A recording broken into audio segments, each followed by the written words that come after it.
hvala ti, Črt, ker si se odzval mojemu vabilu.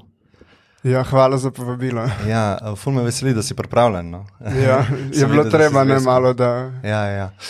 Poveš najprej za začetek malo svojega akademskega ozadja, čistko, kaj v bistvu, s čim se ukvarjaš, sploh zdaj v teh časih največ. Pa ja, akademsko in profesionalno ozadje, če lahko malo poveš ljudem. Tako je, v bistvu sem Črt Loboda, sem specializant infektologije na Kliničnem centru Ljubljana, trenutno zaposlen na kliniki za infekcijske bolezni, vročinska stanja.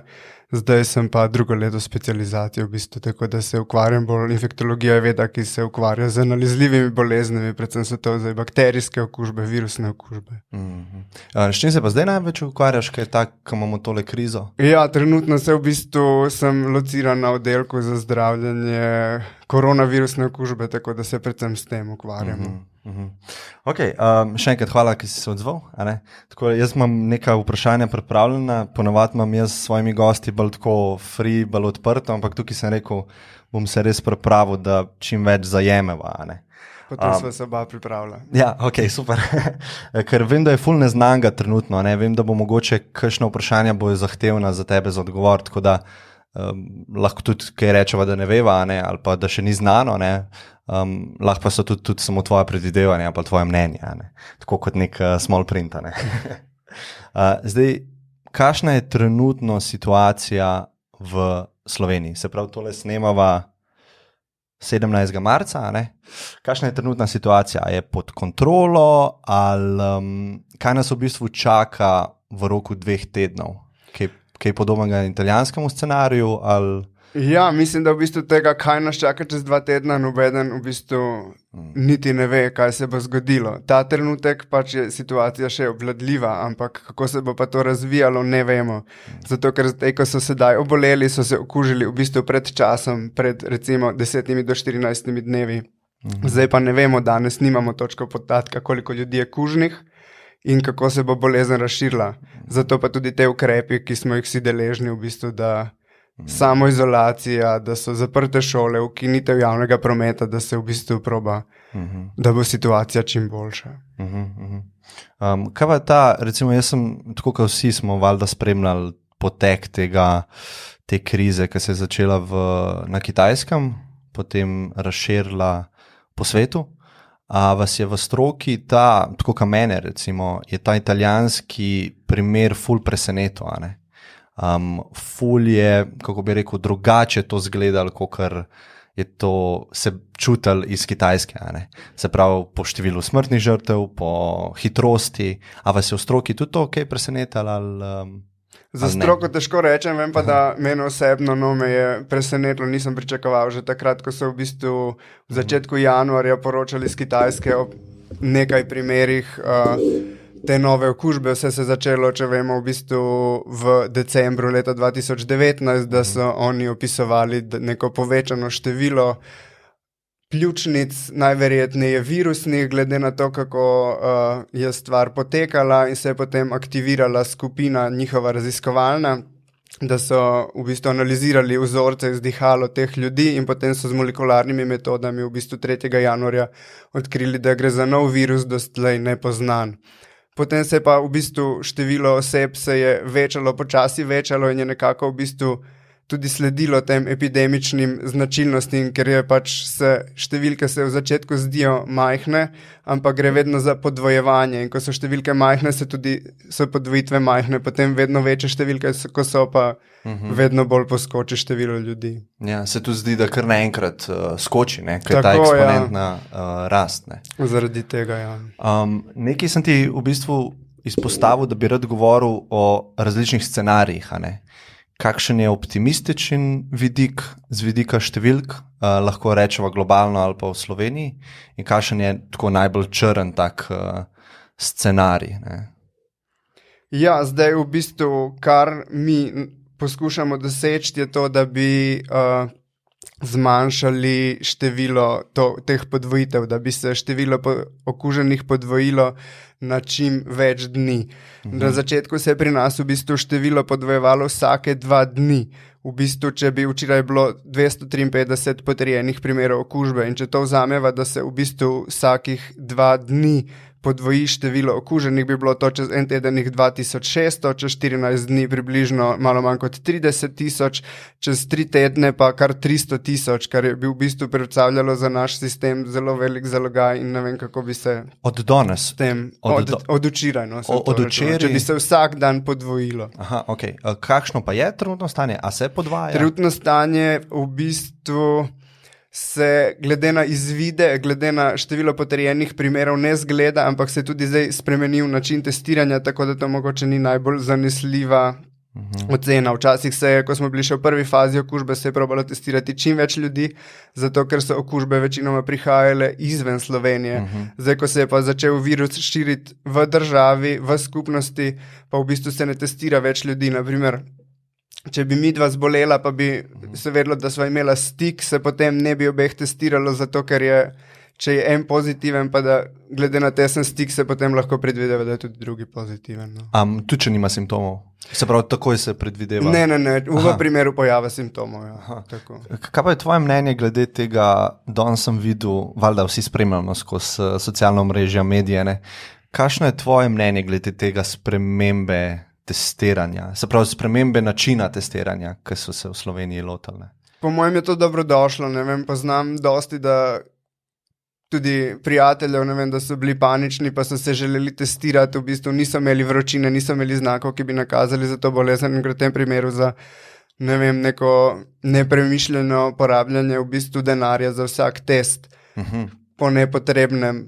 Testira naj se ljudi, ki v bistvu testiranje rabijo, ki bo imelo v bistvu izvid tega testa neko uporabno vrednost, ali glede terapije, ali glede izolacije, če je pa nekdo v bistvu zdrav, testiranja ne rabi, če je pa nekdo bolan, ve, da je bil v stiku z nekom, je pa ima najverjetneje COVID-19 bolezen in naj bo potem doma v izolaciji. Pa se ti ne zdi, da je to v bistvu se tveganje ful zviša, če recimo ljudje ne vejo, a imajo ali nimajo, ne? Se pravi, bojo drugače postopala, se ti ne zdi? Ja, to je lahko, ampak v bistvu tudi pa nekdo potem, ko mu rečeš, da je pozitiven, pa spet je odvisno, ali bo poslušal navodila, ali jih ne bo, tako da tukaj moramo ljudem zaupati. Ne? Ja. Kaj lahko rečeva o tej izravnavi krivulje, ne?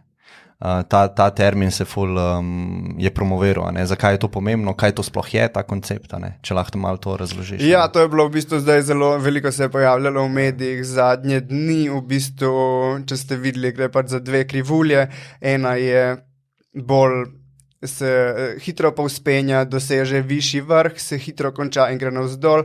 Sam naklon krivulje v bistvu ponazarja število, to podvojevanje, kar sem prej govoril, kako hitro se podvoji število primerov in gre v bistvu, da se, če se hitro podvoji število primerov, hitro zboli velika količina ljudi in s tem se tudi epidemija prekonča. Ko je večina ljudi prekuženih, se potem virus v bistvu ne more širiti naprej. Manj ljudi, ko je prekuženih, lažje se širi. Druga krivulja pa prinazalja v bistvu, če je ta čas podvojevanja krajši in se potem počasi podvojuje, to seveda poteka čez dlje časa, zato ker ljudje počasneje zbolevajo in tudi rabi potem dlje časa, da se celotna populacija prekuži oziroma da se prekuži dovolj ljudi, da se zmanjša prenos virusa. Pomembno pa je zato, ker da se ne preseže v bistvu neka kapaciteta zdravstvenega sistema oziroma sistema nasploh, ker če hkrati zboli veliko ljudi, hkrati potem bolnice ne morejo, nimamo dovolj postelj, nimamo dovolj osebja, ampak tudi delavci zostanejo, ne? Če pa zabolimo počasi, na daljši čas pa potem to sistem nekako lažje prenese. Ampak zdaj si rekel, prej si rekel, 300 000 ljudi zboli čez 3 tedne, ne? Recimo tako. To je nek tak, če gremo po tej krivulji eksponentno, se pravi, vsak dan se podvoji, ali kako se rekel? To je bilo vsak drugi dan, da se podvoji. Vsak drugi dan se podvoji, je 300 000 Slovencev okuženih.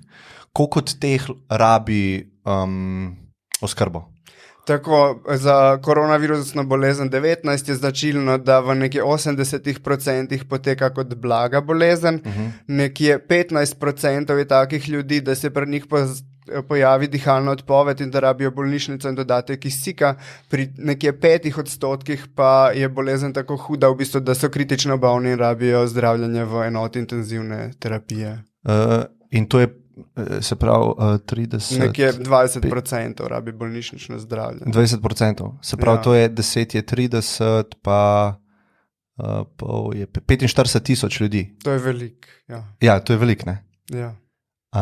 Naprimer, ko so omenila v bistvu to izravnavo krivulje, pa lahko naredimo primerjavo, če bi se to čas podvojevanja zmanjšal, da bi se v bistvu število obolelih podvojilo vsake 4 dni, ne vsake 3 dni. Potem bi imeli čez en teden 900 obolelih, čez 2 tedna nekje več kot 3000, čez 3 tedne pa samo 12,000 približno, kar je v bistvu velika razlika kot prej omenjenih 300,000. Ja, koliko je pa kapacitet, če veš slučajno, koliko imamo kapaciteto v slovenskem zdravstvu? V celotnem slovenskem zdravstvu v bistvu to ti ne bi vedel povedati. Vem, da se zdaj v medijih pogosto pojavlja številka, da imamo 168 respiratorjev, to so v bistvu naprave za umetno predihavanje ljudi, pa 50 novih naj bi bilo naročenih. Koliko je pa celotna kapaciteta, pa ne bi vedel. Jaz zdaj hitro v glavi računam številke, pa se mi zdi, da tudi po najbolj optimističnem, ne, ni najbolj optimističen, ampak to, kar si rekel, da vsake 4 dni se podvoji. V bistvu zdravstveni sistem v nobenem primeru ne bo zdržal. Na hitro sem številke v glavi izračunal. Ti si rekel, koliko 150 respiratorjev imamo, ne? Ja. 50 so jih naročili, ajde rečva 200. Ne? Prej si pa rekel, da je okuženih lahko po tem scenariju, a si rekel 15,000? Tam okoli 11-12 tisoč v bistvu. Ja, to je 12,000. Ja, je 12,000. Ja. Aha, ok. Pol smo zelo blizu tej številki, ne? Ok, ja. Sem mislil, da je za 1000. Tako da se v bistvu zelo... Aha, ok. A tebe skrbi recimo kaj to, kar smo zdaj recimo na hitro preračunala? Oziroma v zdravstvu? Ja, mislim, se mi zdi v bistvu še vedno tako vse surrealno, ne vem, da še... Mogoče si niti ne znamo, nismo bili nikoli še izpostavljeni in čemu takemu, da si v bistvu s težavo sploh, mogoče jaz kot posameznik predstavljam, no, kako bo to, ko berem novice iz Italije, pa ne vem, njihovo stanje se mi zdi, to je čisto nepredstavljivo, ne vem. Ok, kaj pa ta znana primerjava, ko so ljudje dajali že predtem, pa zdaj tudi dajo, primerjava z navadno gripo, ne?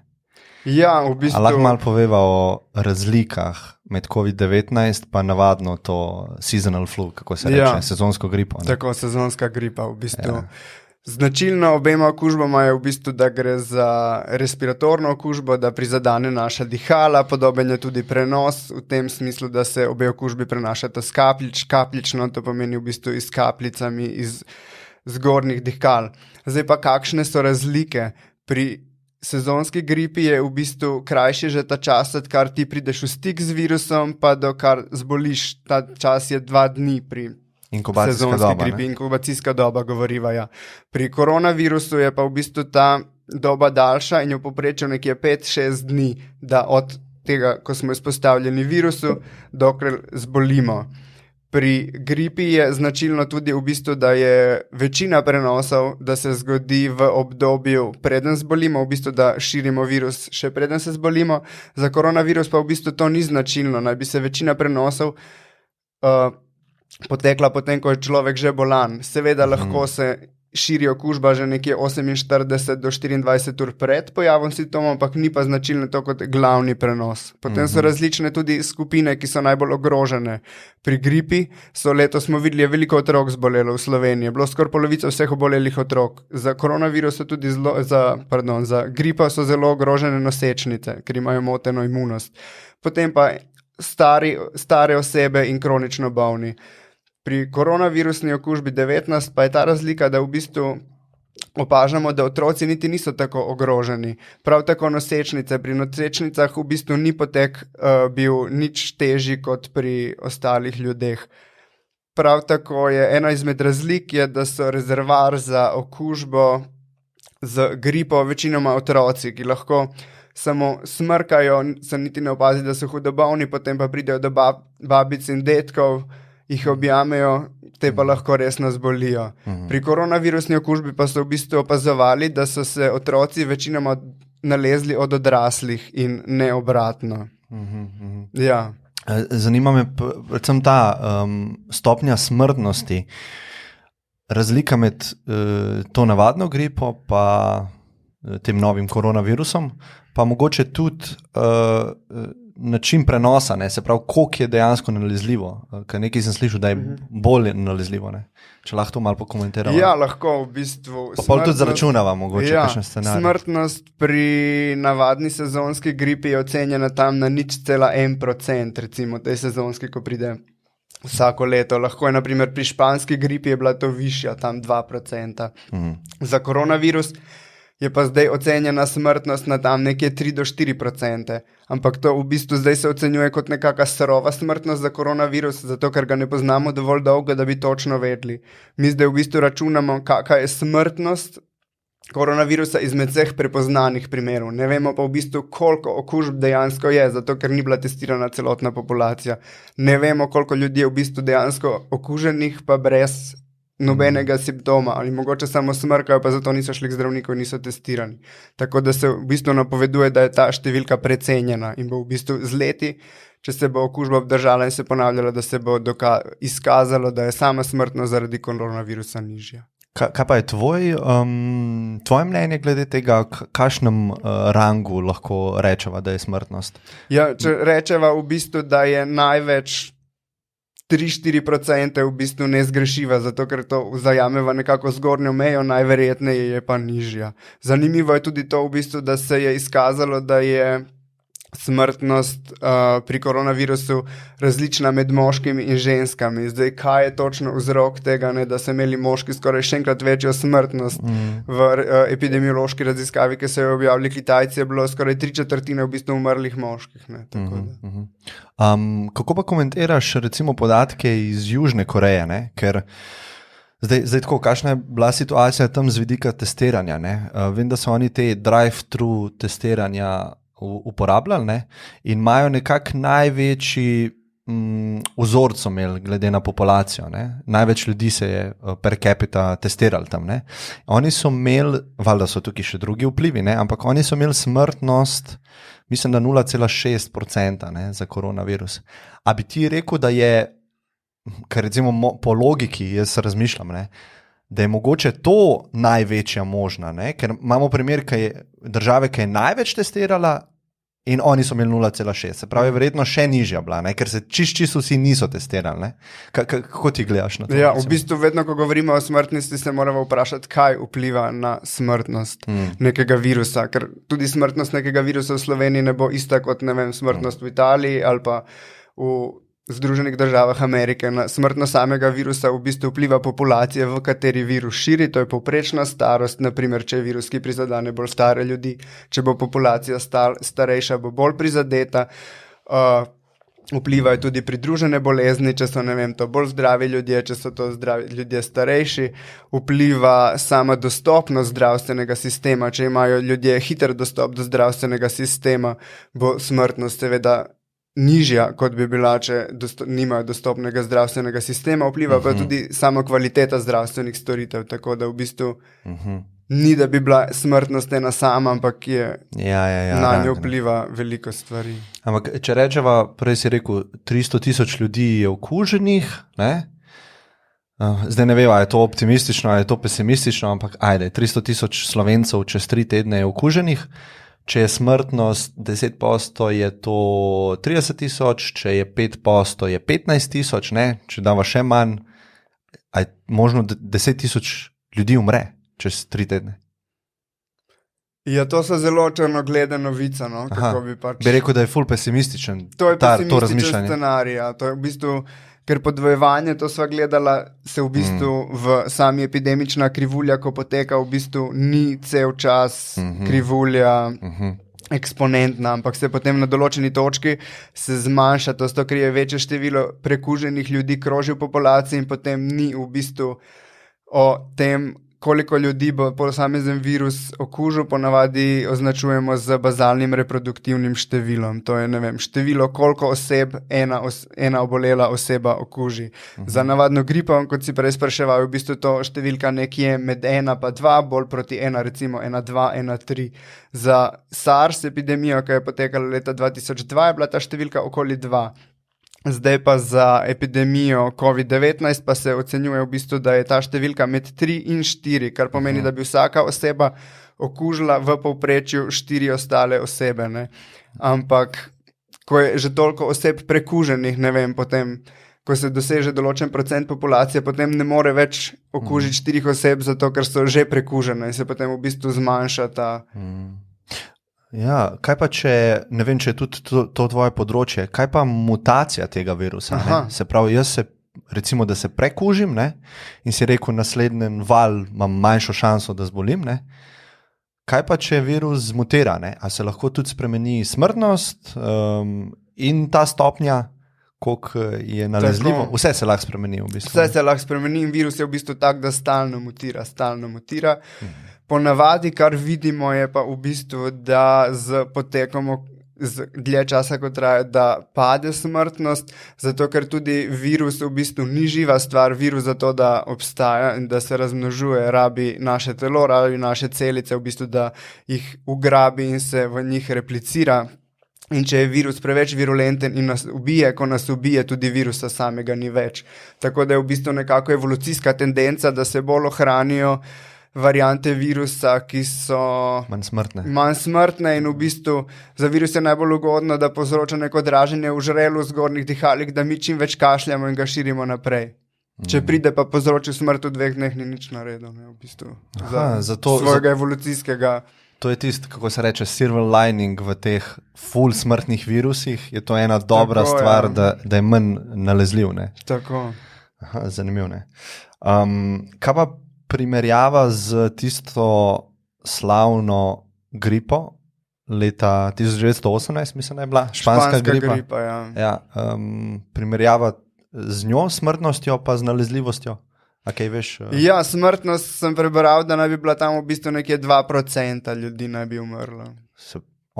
Ja, so bile pa takrat razmere v bistvu popolnoma drugačne, to je bilo zdaj po vojni, tam vojno obdobje, zdravstveni sistem je bil čisto drugačen, ne vem, antibiotikov niso imeli, ne, to je nepredstavljivo, v bistvu takrat so bile okužbe glavni razlog smrtnosti, da si se nekam poškodoval, pa se ti okužila rana, v bistvu ti ni bilo pomoči, zdaj pa imamo na srečo zdravila, s katerimi si lahko pomagamo. Pa misliš, da ta scenarij je ful, kako bi rekel, neverjeten, ker je zdravstveni sistem toliko boljši, v bistvu živimo čisto v drugem času, ne? Ker smrtnost ima ta podobno, ne? Tako razmišljam, ne? Pa 50 milijonov ljudi je umrl takrat, ne? Ja, misliš, da vem, lahko rečem, da upam, no, da ne bomo sledili takemu scenariju. Oziroma, ja. Ok, inkubacijsko dobo sva povedala. Ful me je presenetil, ker si rekel ful nižjo vrednost, kot sem jo zasledil. Vem, da so sicer na začetku, da so govorili, da je tudi po 14 dni, ja, v bistvu 10 dni, ne, da ti ne veš, se pravi, ne veš, da imaš virus, ampak ga še vedno širiš okrog. Ne? Tako je, jaz sem povedal to neko v bistvu povprečno. No? Največkrat vidimo, da traje toliko dni, lahko pa je od 2 do 14 dni, nekako rečemo, ta razpon oziroma v nekih primerih lahko tudi več je opisano. Ja. Je pa v bistvu opisovano, naj bi se okužbo širili ljudje lahko že 24 do 48 ur pred pojavom simptomov. Je pa v bistvu tudi težavno, ker mogoče nekdo zase bi rekel, da ni bolan, pa v bistvu ga malo ščemi v grlo ali pa ima minimalno izcedek iz nosa in v bistvu to so že znaki bolezni, ker to je že kužen. Že virus že izloča, ne? V bistvu malo nekdo mogoče, da se odkašlja, ker se neprijeten občutek pa s tem že širi virus. Pa v bistvu ni asimptomatski več, ker kako pa se prenaša ta virus? Nekaj sem slišal, 2 vidika, pa ne vem točno razlike, kapljično pa po zraku. Ne? Tako je. Kaj je razlika med tema dvema Razlika načinoma? je, da kapljično pomeni, da je virus v bistvu v kapljicah izločkov gornjih dihal. Tudi ko govorimo, ne vem, kašljamo, nastajajo drobne kapljice, ki v bistvu ni, da bi se obdržali v zraku, ne lebdijo, ampak padejo na površine. Nekje pravimo, da imajo domet do 1,5 metra nekako v našem krogu.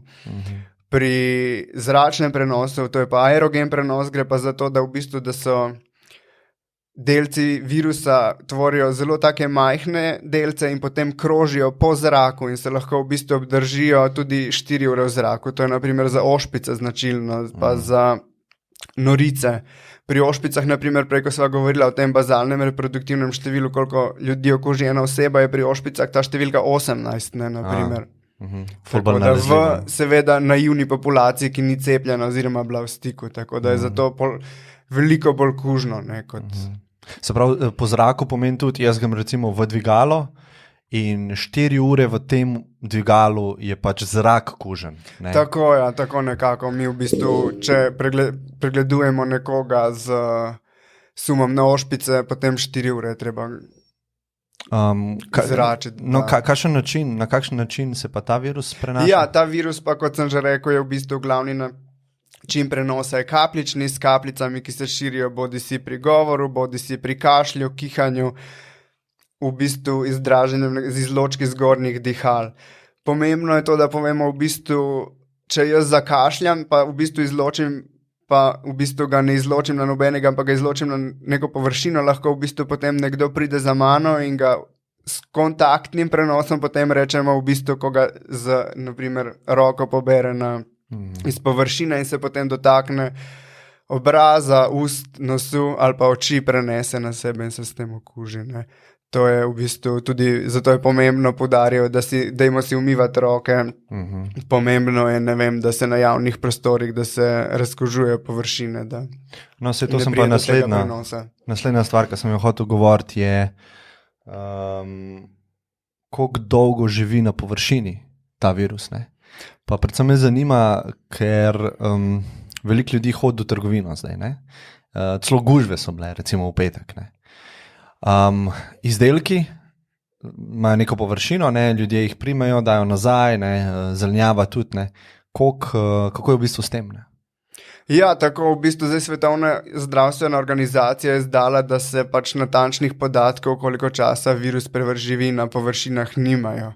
Bile so opravljene neke raziskave oziroma iz preteklih izkušenj z ostalimi koronavirusi, ki povzročajo podobno okužbe dihal. Imamo podatke, da naj bi na bakru preživeli recimo nekje okoli 4 ure, na kartonasti površini bi preživeli nekje 24 ur, na plastiki pa lahko tudi 3-4 dni. V bistvu to so zdaj neka predvidevanja. Ni to se bo mogoče spremenilo. Možno je v bistvu, težko je tudi meriti v bistvu. Ti lahko dokažeš, ne vem, da je virus na neki površini, ampak dokažeš njegovo prisotnost ali pa ga narediš bris površine, pa daš potem na celično linijo, ker vidiš, da se razmnožuje. Težko je pa reči, če bi ta virus, ki je tam 3 dni, 2 dni dejansko pri človeku povzročil okužbo. Ali ga je dovolj še na tisti površini, ker to bi bilo pa v bistvu sporno testirati. Da bi da bi dejansko naredili. Ja, poskus na ljudeh, da se vidi, ali je še virus dovolj kužen ali ne. Tako, to so neka predvidevanja, v bistvu, s katerimi si lahko pomagamo. Ja, velike predvidevanj, ker se vse to hitro zgodilo, od decembra, ne, oziroma novembra. Ja, začetek decembra nekje se je pojavil ta klaster primerov. Kaj pa lahko rečemo o rizičnih skupinah? Ne? Nekaj si rekel, da je celo moški imajo večjo umrljivost, ne? Kaj pa po starostnih grupah? Ne? Ja, tako se tudi pokaže v bistvu zanimivo, da je bilo, ne vem, če ta podatek še drži, no, ampak do nekje sredine februarja je bil podatek, da pri otrocih do 10. leta ni bilo nobene smrtne žrtve. Potem po 10. letu pa do nekje 40. leta je bilo ta 0,2%, potem pa v bistvu to počasi narašča in nad 70., 60., 70. letom naglo raste in potem nad 80. letom je smrtnost nekje že 15%, kar je največ. Seveda so pomembne tudi pridružene bolezni, če ima nekdo kronične bolezni srca in ožilja, kot je, ne vem, povišan krvni tlak, je potem opažena večja smrtnost. Sladkorna bolezen je tudi ena izmed takih bolezni, ali pa da, če ima nekdo bolezni, zaradi katerih jemlje imunosupresivno terapijo, je potem seveda bolj nagnjen.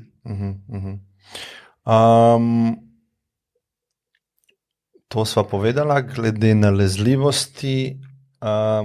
Kaj pa glede mnenja zdravstvene stroke ali pa tvoje mnenje glede proaktivnega in reaktivnega zapiranja šol. Ne? Zdaj smo recimo drugi dan v Sloveniji, kjer so šole zaprte. A je po vašem mnenju to se zgodilo prepozen?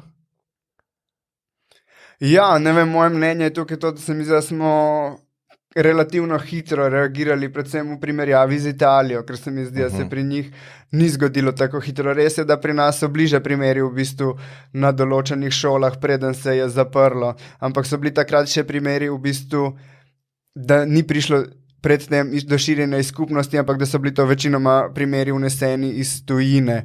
Razlika v bistvu v proaktivnem je pri tem, da ti probaš zapreti šole, preden bi prišlo do širjenja, pri reaktivnem pa potem, ko se že širi po šolah, da probaš zapreti. Tukaj pač šole so v bistvu mesta, kjer se vsak dan srečuje veliko ljudi, veliko otrok in potem vsak gre domov k svoji družini in tam pobere oziroma prinese lahko neko okužbe šole in je to neka v bistvu odličen medij za širjenje virusa v skupnosti, tako da upam, da smo pravočasno, tudi če pogledava prej, ko sva računala, kako se virus pač podvojuje, hitreje kot reagiramo, manjša je možnost širjenja.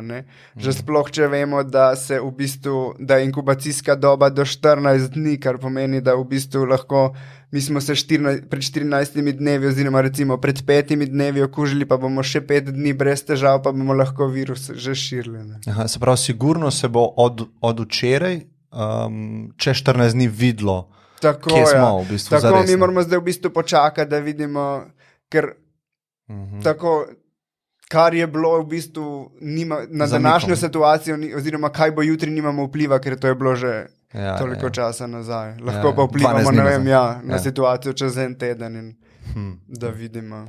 Greva govoriti o sami okužbi, kaj se zgodi, se pravi, rekla sva kapljično, kakšni so pol simptomi, imamo neko zaporedje simptomov, ali lahko nekdo pri sebi to prepozna, da je velik sum na okužbo, če lahko malo o tem poveva. Ja, v bistvu, da bi iz samih simptomov rekli, da imamo prav koronavirusno bolezen recimo 19, ne moremo reči, ker bolezen poteka kot se virusne okužbe dihal oziroma recimo virusne pljučnice. Značilno je v bistvu, da se po tej inkubacijski dobi pri koronavirusni bolezni 19, da se značilno pojavi, največ ljudi opisuje povišano telesno temperaturo, značilen je tudi suh kašelj. Na začetku prve dni prevladujejo predvsem simptomi zgornjih dihal, zato ker je za virus tudi značilno, da se v začetku razmnožuje v traheji, bronhih, povzroča bronhitis, dražen, s tem se tudi širi. V tem obdobju smo tudi zelo kužni. Pol pa nekje po tednu dni, približno 7. dan, vidimo, da je v bistvu to ta kritična točka, ko se pa v bistvu virus preseli dol v spodnja dihala in povzroči pljučnico. Takrat imajo tudi ljudje težave z odpovedjo dihal, rabijo dodatek kisika v vdihanem zraku, takrat se jim tudi poslabša stanje, v bistvu lahko do te mere, da rabijo intenzivno zdravljenje.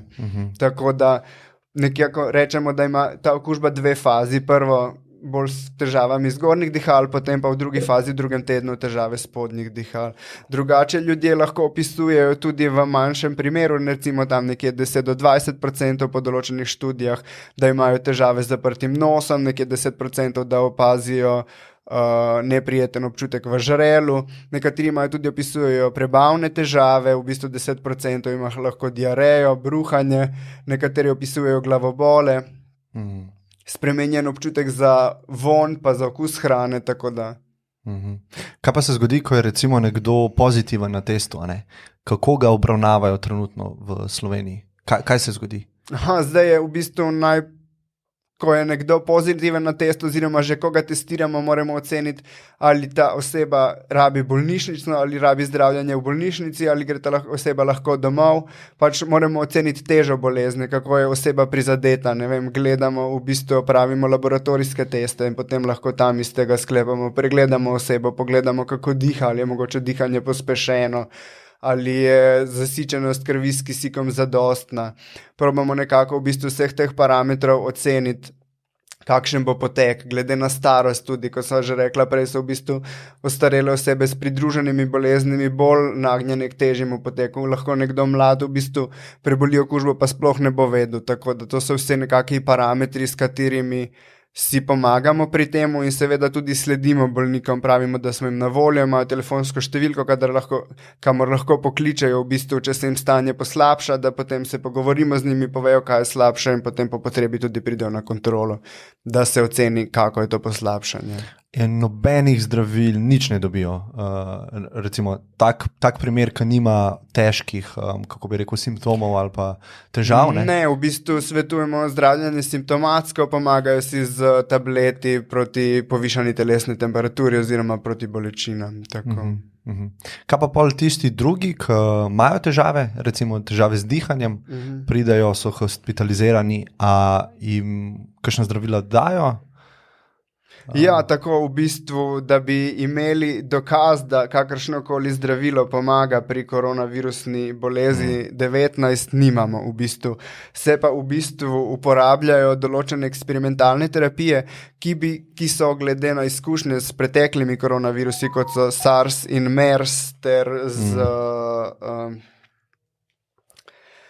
z podatki z računalniškimi simulacijami in z delnimi naceličnimi linijami nam povejo, da bi v bistvu lahko pomagala. Eden izmed takih je v bistvu kombinacija lopinavir in ritonavir, to je eno zdravilo, ki se že vrsto let uporablja za zdravljenje okužbe s HIV, deluje kot inhibitor proteaze, to pomeni, da v bistvu zavira cepljenje proteinov, v bistvu nekih prekurzorjev proteinov, ki potem bojo tvorili virus in s tem prepreči podvojevanje virusa. Eno drugo tako zdravilo, ki naj bi imelo tudi na celičnih linijah, je dokazano, da zmanjšuje količino virusa v celih, je klorokin.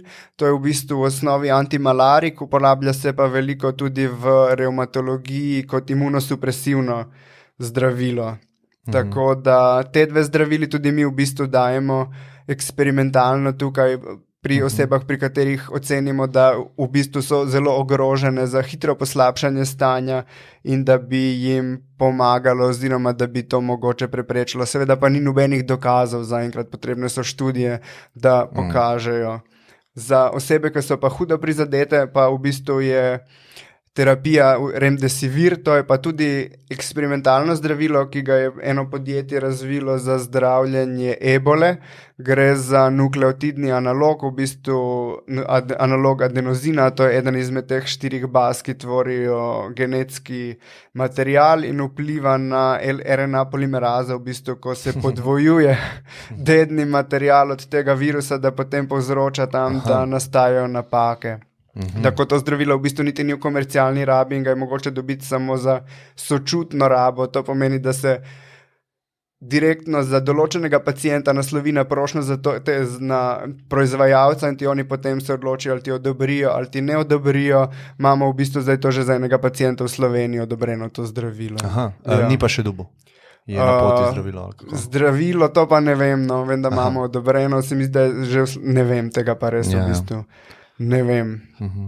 Kaj pa glede cepiva?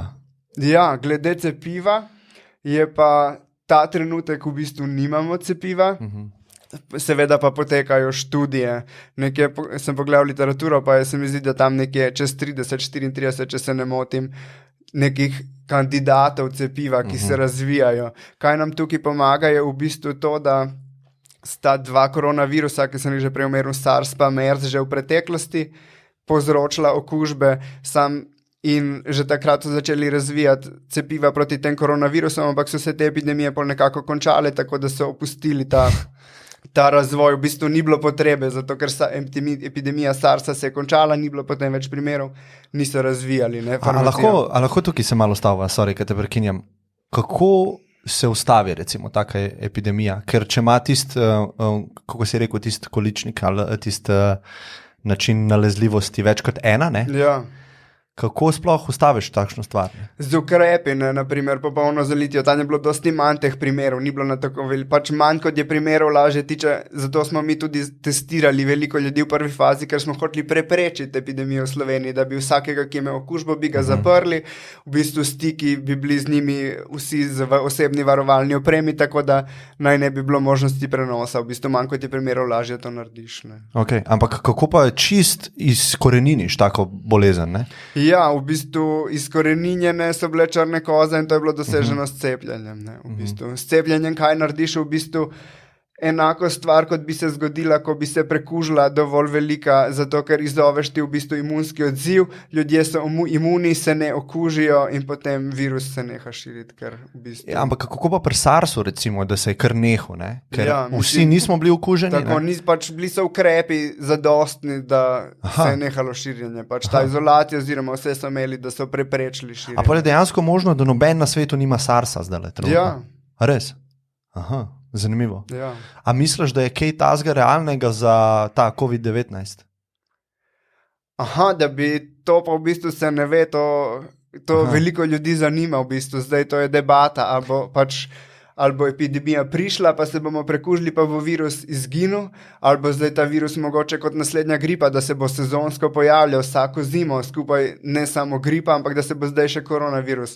To zdaj mislim, da je vprašanje za $1 milijon, no, če bi za tistega, ki bi znal odgovoriti. Kako pa je s tem, ko recimo sezonska gripa primeri padajo, ko se otopli, recimo spomladi, ne? Kako pa je s tem virusom?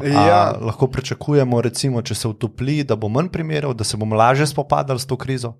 V bistvu ne vemo, ne? Zato ker kaj bo pa kako bo.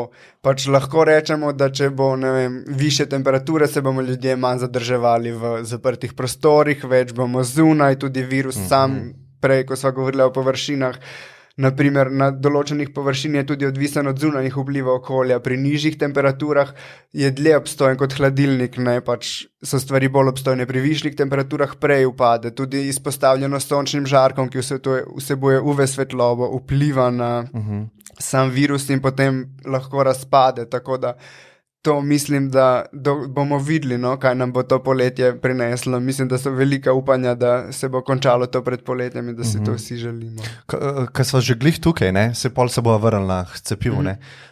Kako pa gledaš na te različne strategije držav? Predvsem me zanima tukaj ta UK pristop, ne?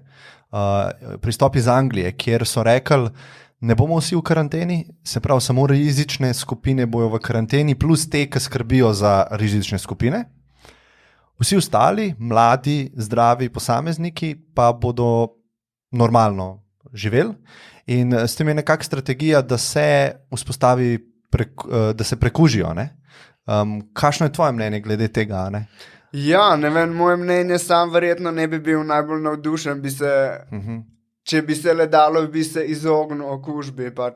Okužba ima manjšo smrtnost pri mladih in manj zapletov, ampak še vedno so zapleti možni v bistvu, tako da sploh.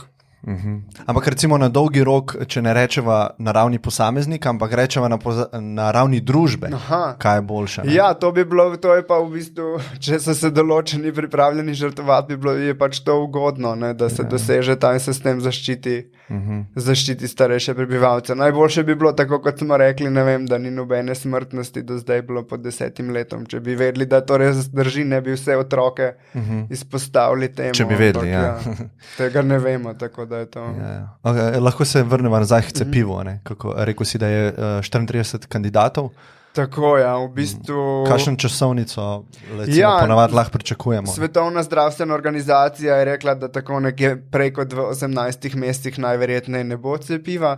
Je pa kot zanimivost v bistvu cepiva ponavadi potekajo testiranje v 3 fazah. Vedno je prva faza, ko se v bistvu cepivo aplicira majhnemu številu oseb in se potem gleda, kaj se dogaja pri teh osebah z strani stranskih učinkov, z druga je pa z imunogenosti, ali spodbudi tak odziv, ko si ga želimo. Potem je druga faza, ko se izpostavi večje, ko že vemo približno, če je v bistvu profil stranskih učinkov ugoden, če cepivo ni toksično, se potem v drugi fazi da večje in v tretji fazi še večje število ljudi. Za eno cepivo v bistvu proti koronavirusni bolezni 19 naj bi se že včeraj začela prva faza testiranja. V Ameriki, ne? Tako, v Ameriki podjetje Moderna in Nacionalni inštitut za alergije in nalezljive bolezni naj bi v bistvu 45 zdravih prostovoljcev začelo z testiranjem cepiva, ki se imenuje mRNA 1273. Tukaj bo veliko teorij zarote, že vidim. Tako gre v bistvu za celo novo tehnologijo, ki se razlikuje od sedanjih cepiv, ko ti vbrizgajo proteine, ki te v bistvu potem povzročajo imunski odziv. Tukaj pa je šlo, da nam vbrizgajo v telo informacijsko RNA, to je v bistvu dedni zapis, ki bi se potem v naših celicah prebral v proteine in bi potem šle te prebrani proteini sprožili imunski odziv, tako da gre za nove tehnologije, bomo videli, no, kako bo bolj sem to mislil, da je to popoln scenarij za teorije zarote, ker ljudje bojo videli v tem, bilo je sproženo, zdaj imamo mi cepivo. Ja, da ima lahko ampak ne raba iti v to smer. Tako, ja. Ja, so pa v bistvu tudi to podjetje reklo, da če bo prva faza uspešna, oziroma če bo vse potekalo tako, da bi lahko nekje 12 do 18 mesecev rekli, da prvega cepiva. Seveda pa niso edini, no, še drugi pozor. Jaz bom probal čim prej to epizodo vendati, ampak zato me zanima trenutno, kaj v bistvu svetujete iz stroke, oziroma ti, kaj lahko posameznik naredi trenutno v Sloveniji. Tako je, posameznik v Sloveniji, kot smo se prej pogovarjali, v bistvu je najbolj pomembna zdaj ta samoizolacija. Če probamo, da bi znižali to število podvojevanja, v bistvu to je eden izmed najlažjih ukrepov. Mi imunosti v bistvu zdaj ne moremo, cepiva nimamo na voljo, tako da ne moremo reči, da bi precepili ljudje, pa da bi zaradi tega narasla skupna imunost in da bi se zaradi tega virus manj širil bolezni. Druga stvar pa tudi zdravil nimamo na voljo, ne, da bi rekli, naprimer, da se več ljudi prekuži, pa bomo že zdravili, tudi nimamo. Tako da to je eden izmed najbolj takih učinkovitih ukrepov. Če naprimer, ko smo rekli, da ena oseba okuži približno 4 osebe, če ta oseba nima stika, če ni stikov med osebami, v bistvu ta prenos se ne more zgoditi in potem je zaradi tega se zmanjša ta prirastek. Kaj pa z vidika imunskega sistema, a se lahko tukaj kaj naredi? A to sploh kaj pomaga, recimo, ne vem, vitamin C, cink in podobne stvari? Ja, mislim, za konkretni virus ni bilo še študij, v bistvu, da bi dokazali, je pa... Za ta virus ni bilo? Za ta virus ni bilo, ampak tudi drugače, v bistvu, za prehladno sploh. Ni dokazano, da bi jemanje virusa C kakorkoli pomagalo. Tukaj si pomagamo lahko z načeli zdravega življenja. Seveda je pomembno kaj, da uživamo zdravo prehrano, uravnoteženo prehrano, da jemo vse, ne vem, zadostna hidracija je pomembna, to je pomembno že v bistvu kot nekako fizična zaščita. Naše sluznice, v bistvu dihalna sluznica proizvaja sluz, ki čisti dihala in če smo dehidrirani, potem te sluzi je manje, v bistvu bolj gosta, se ne čistijo dihala, tako da je v bistvu večja možnost za okužbe. Spanje vpliva na imunski sistem, zadosti spanja, da ne kadimo, v bistvu samo kajenje škoduje te cilje, v bistvu te migetalke, ki so na sluznici naših dihal in s svojim utripanjem povzročajo, da se služ čisti. Ne? Tudi uživanje alkohola ni najbolj priporočljivo, tako da to mislim, to so niso neke nove informacije. Ja, pač na cela. Žal ni enostavnega recepta, ki bi si vsi želeli, ne vem, vzamite to tableto, pa boste zdravi, oziroma boste imeli zdrav imunski sistem, ampak so to stvari, ki se gradijo na dolgi rok. Se pravi, samoizolacija, pranje rok, tako seveda umivanje rok, higiena, pazimo v bistvu, da kaj naredi kot posameznik, v bistvu tudi, če si ti bolan, ne vem, da kašljaš, higiena kašlja, da ne kašljamo v roke, ne kihamo v roke, vedno v rokav ali pa v robec, da če smo bolani, da ne hodimo ven, ne, v bistvu tudi to je, pač se mi zdi, da v današnjem svetu z današnjim tempom, da je... Kaj pa s temi maskami, recimo? Maske so učinkovite v bistvu, če si ti bolan. Če si ti bolan, si daš masko in potem nekako s tem okužbe ne širiš. Če si pa ti zdrav, pa nekdo zraven tebe kašlja, ti imaš masko, seveda ne boš podihal, ampak še vedno boš prišel na roko v stik ali pa nekako, tako da se v bistvu ne priporoča, da bi kar vsi maske nosili. No. Ok, ful ti hvala. Mogoče sam še za na konc, malo me zanima tvojega osebnega pogleda. Ne zdiš se mi toliko paničen? Ja, ne vem, mislim... Kot sem že rekel, mogoče pač se niti ne znam predstavljati resnosti te situacije, ali pa ne vem, da sem večni optimist, pa da mislim, da bomo že nekako to zmogli. Resno pač upam, da ne bo situacija, kot je v Italiji. Upam, da smo pravočasno reagirali. No, ok, mogoče se lahko čez par tednov spet slišva, če bo potrebno, ne? Pa Ja. spet posnamejo. Ful ti hvala, ker si Tako. vzel čas. Prosim, ni problem, hvala tebi za povabilo. Prosim.